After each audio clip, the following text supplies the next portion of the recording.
You go, you're in constant demand. And I say, honey, because I'm the world's heavyweight champion. Now, for a lot of you people out there, that's a real hard nut to swallow. A lot of you don't like that. You don't like the prestige that I have in life. You don't like the notoriety. You detest the fact that I got more cars than most of you have friends. I got a big house on the big side of town. I got life pretty much the way I want it. You understand that? You know why? Because I'm the champ. I'm the world's heavyweight wrestling champion. Dale Murphy, right? A local here in Atlanta, Georgia. He's a big deal, but he's not the champ. You understand that? Huh? Herschel Walker, for all you black folks out there, he's a real big dude, but he's not the champ. Ric Flair's the champ. Understand? Me and Lex Luger, you, Ted Turner, Dusty Rhodes, Nikita Koloff, Ricky Morton, Steve Williams, all of you, take a look at it. Learn to love it, because it's a role model for you. I'm the champ. That's the bottom line in this sport of sports. I'm the champ. Custom made, kid stealing, wheeling dealing, and Luger, wherever this match takes place, God only knows you've got to beat the champ. Woo! And welcome back to Retro Wrestling Games Presents. I'm your host, Juan, and with me, as always, is Luke Martin. How you doing tonight, Luke? I am doing all right. How are you? Not too shabby, can't complain. On this episode, we're going to take a look at WrestleMania X8 for the Nintendo GameCube. Now, WrestleMania X8 was released by THQ in June of 2002. It was developed by Yuke's.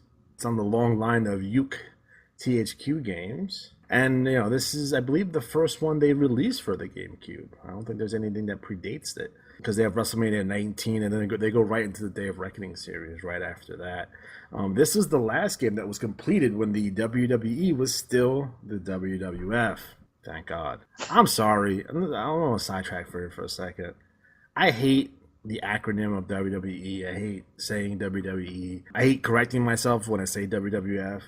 I like the name WWF. And if you guys don't, fuck off. How about that? Are you referring to the World Wildlife Federation? Is that what you're... I am. Okay. Because I was confused. I hate those guys. WWE is still better than WWF, so I'll give them credit there. Also true. I just don't really understand why the World Wildlife Federation went out of its way to take them to court, because no one is getting those things confused. No. Like, whatsoever. I think they were probably looking for a payday there. Maybe it was like that way. I don't understand that either, and I think it was foolish. I think maybe WWF just was like, screw it, and then didn't want to just change their name because it would have been easier than to fight it in court. Yeah. But I can't really understand why a judge would do that. I don't know. That's just strange to me. But it's whatever. one of the further indications that our criminal justice system is completely screwed up. Yeah, that's for sure.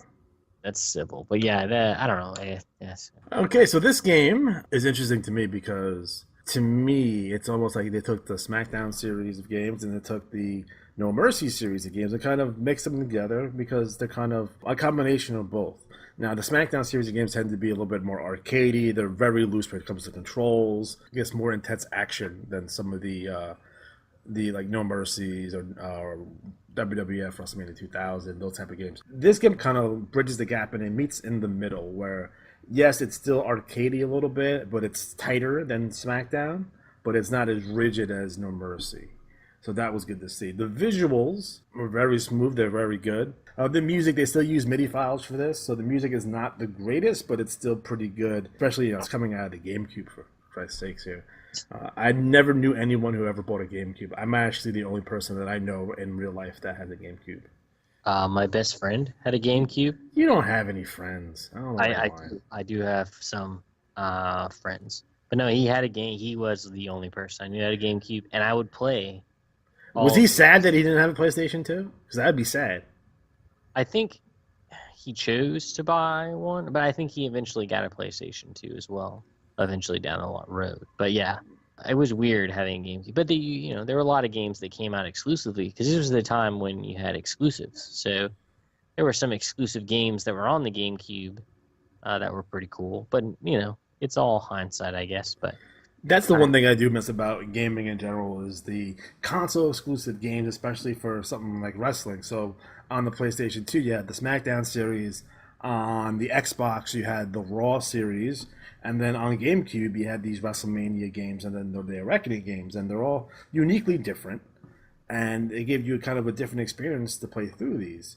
So, yes, that's something I miss. Because imagine if you had a PC exclusive WWE game, you had an Xbox One exclusive WWE game, and then you had a PS4 WWE exclusive game. I know people who would have got all three. yeah, So, or a Nintendo Switch. See, there you go. so the game has different match types. It includes standard, hardcore, table, ladder, TLC, battle royal, steel cage, Hell in a Cell, and Iron Man.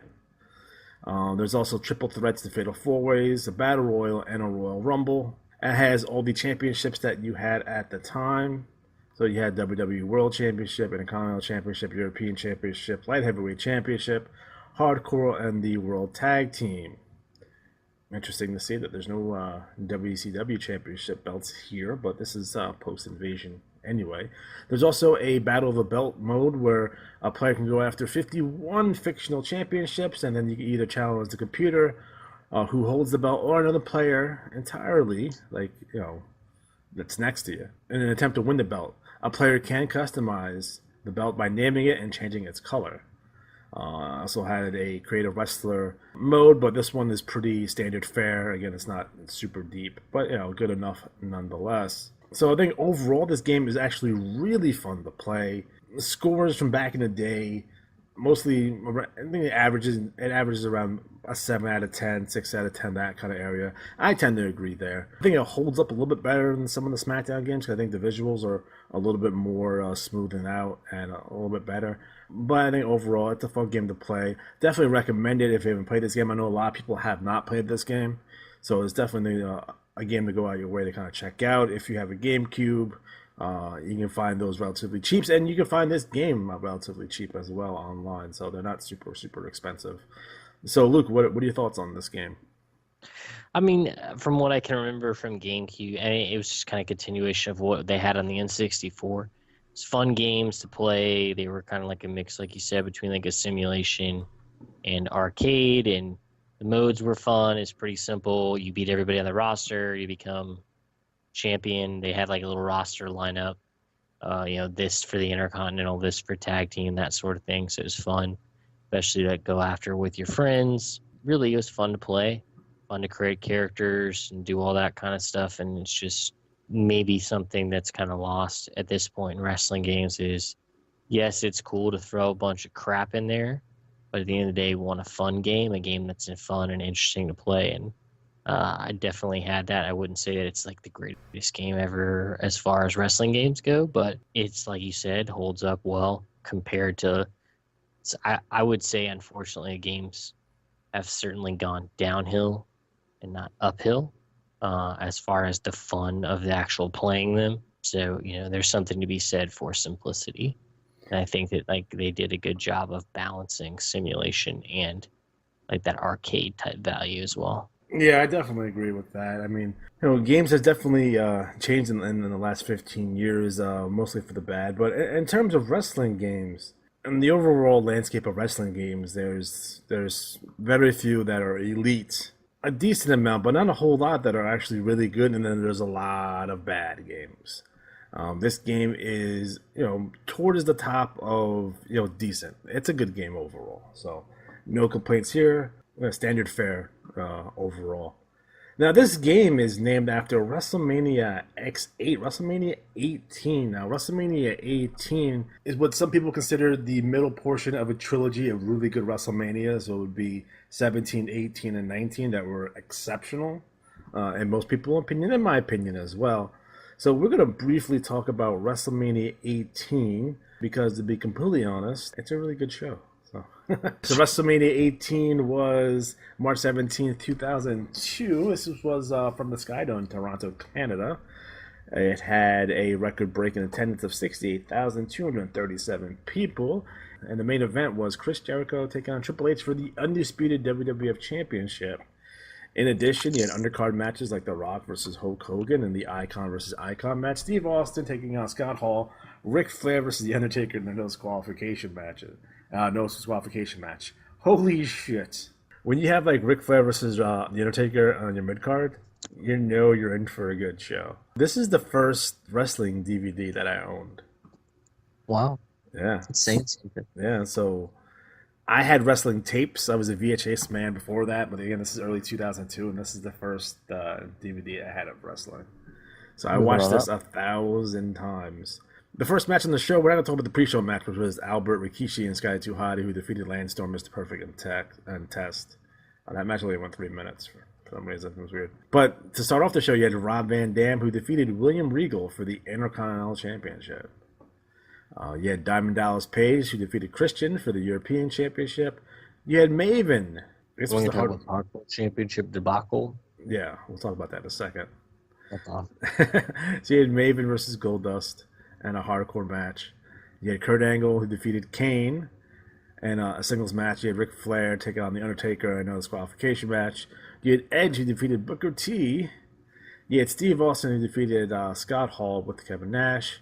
And you had a Four Corners Elimination Tag Team Championship match. Billy and Chuck, the APA, the Dudley Boys, and the Hardy Boys. So apparently Billy and Chuck came up the winner there. But what the hell?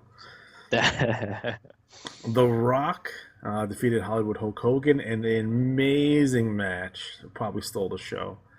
Jazz defeated Lita and Trish Stratus in a triple threat WWF Women's Championship match. And then Triple H defeated Chris Jericho with Stephanie McMahon and a singles match for the undisputed WWF Championship. I still think this show holds up. I still think this show is amazing. So Luke, what are your thoughts on some of these matches? Which ones stand out to you the most? I mean, obviously Rock, Hogan. I mean, that's an amazing match.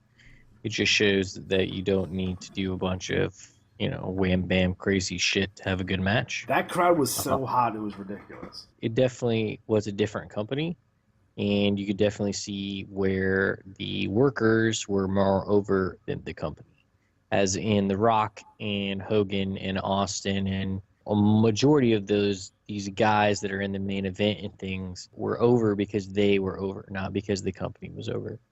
Now, granted, Triple H came up through the system, but I mean, he had taken on a life of his own at that point. But most of these other guys, other than The Undertaker and some of these big matches, you have Rock versus Hogan. Granted, Rock came up, but he and Austin are obviously way beyond, and this is like just before Rock goes on to do like Scorpion King.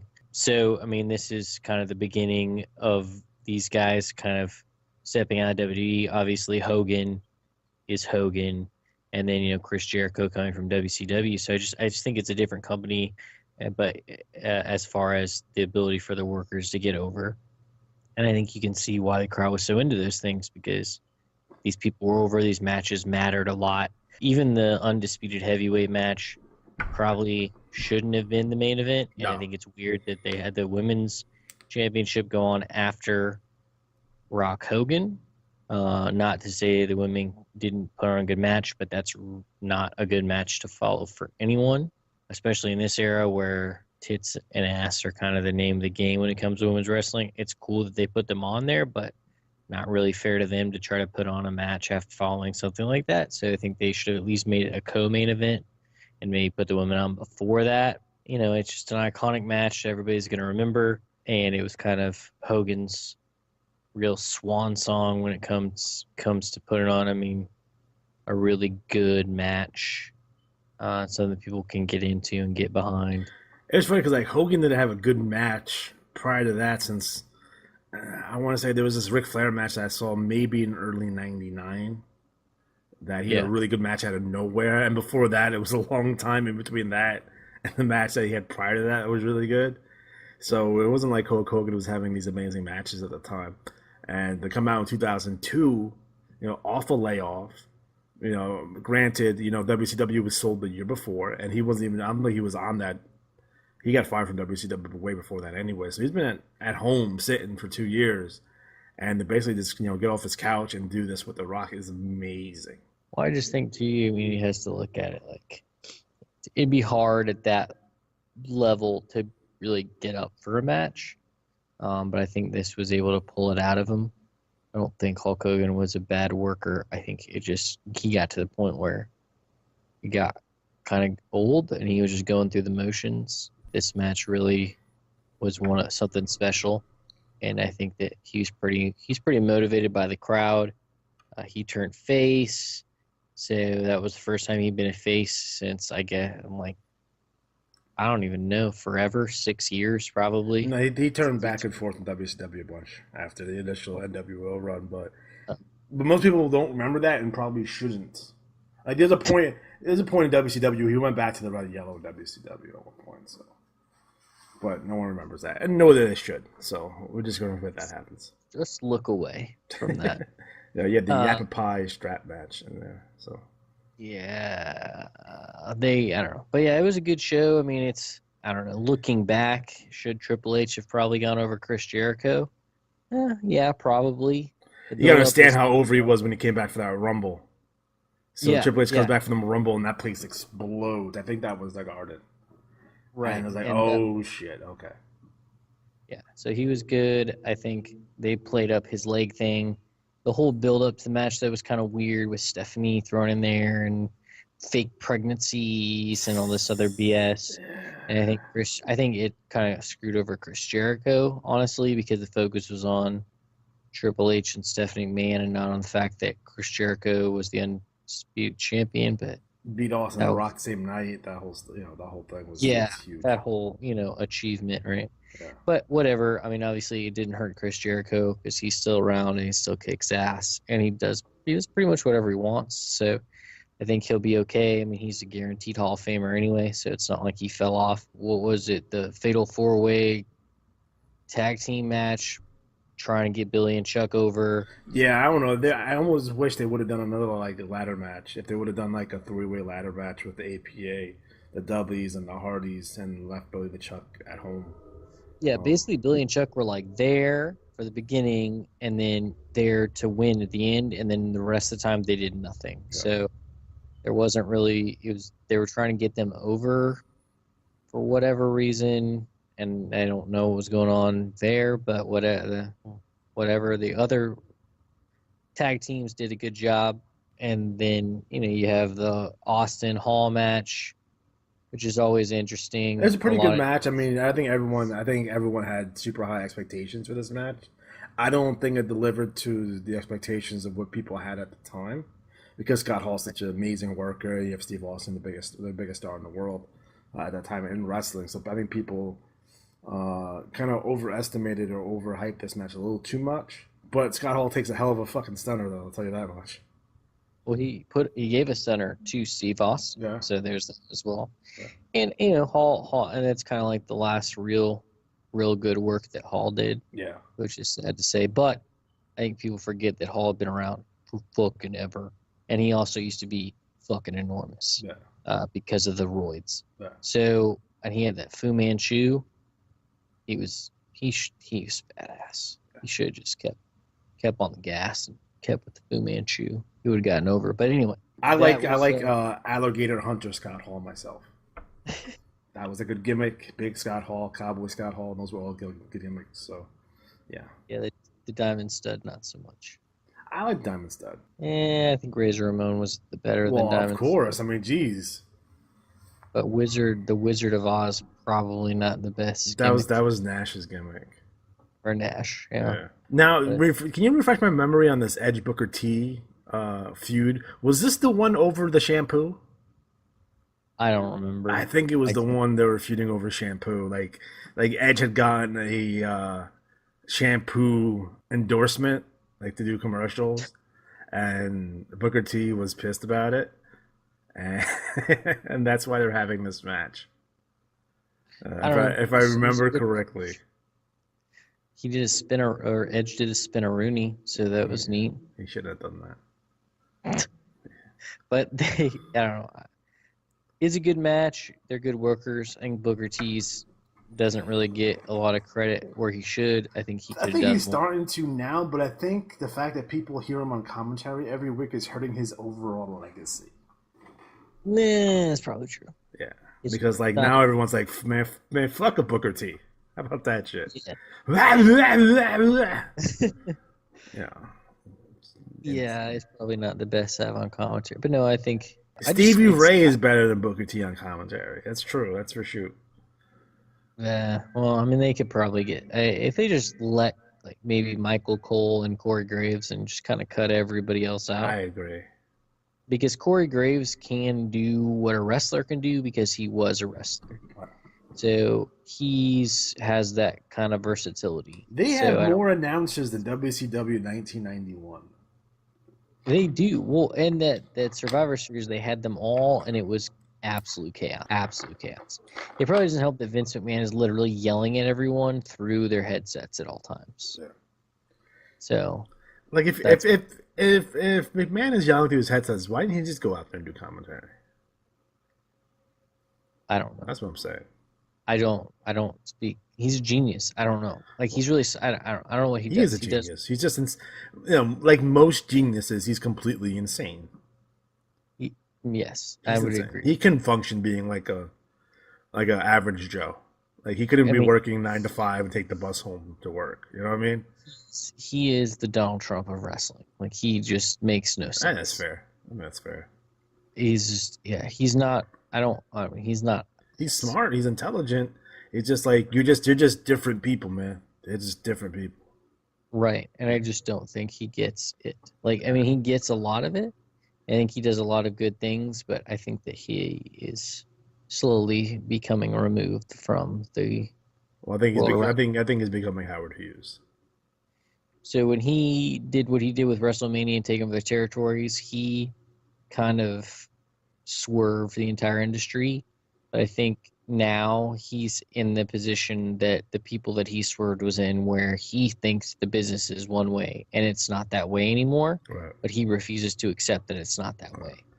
And no matter what anybody tells him. Now, nobody's going to be able to do what he did ever again in any way capacity. But I mean, I think the Young Bucks are kind of in his same position where they're kind of giving the finger to everybody else and doing shit their own way, come hell or high water.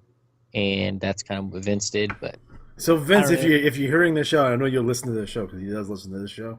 Vince, stop being like Vern Gagne.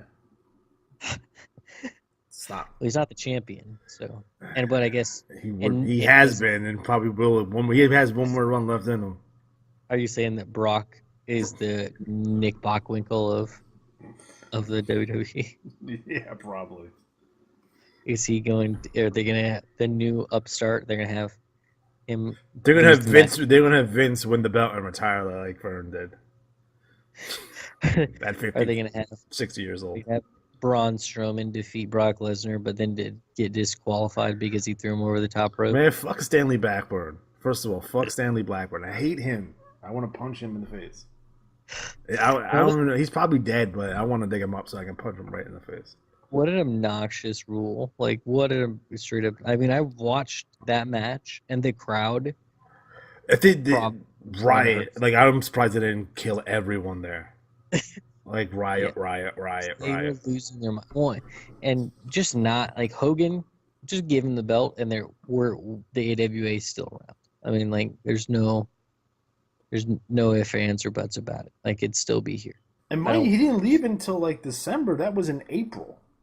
When that happened, they didn't put the belt on him in May or in June or July or August or September, October, not November. No. He's gonna go to WWF until like the third week in December. I think that this WrestleMania probably had the biggest and best of the star power that WWE had to offer from the Attitude Era all at once. Yeah. I mean, this is we're a year removed from Attitude Era. We're a couple of months out from the invasion, so the invasion already happened and concluded, and this is kind of the reset after the invasion. They wouldn't go too much longer until they did the brand split. Yeah, because right Brock became the champion not too long after this. Triple H drops the belt to Hogan, who drops the belt to Undertaker, who drops the belt to Rock, who drops the belt to Brock. So, and that's not too far out from this. So, next year, this time it's Brock and Kurt going after the world title. So like everything, like this is the last of that era. Like everything's about to change. Right. So I think it was everybody at their highest powers, and like the end of the Monday Night Wars kind of thing, and it's neat to see that passing of the guard. And yeah, I mean, it was really good. I don't know why we can't have WrestleManias like this, but whatever. Apparently, Maven faced Goldust in a hardcore match that ended with Spike Dudley winning. Yeah, let's not. I don't really want to talk about the hardcore match because the hardcore title is a fucking joke.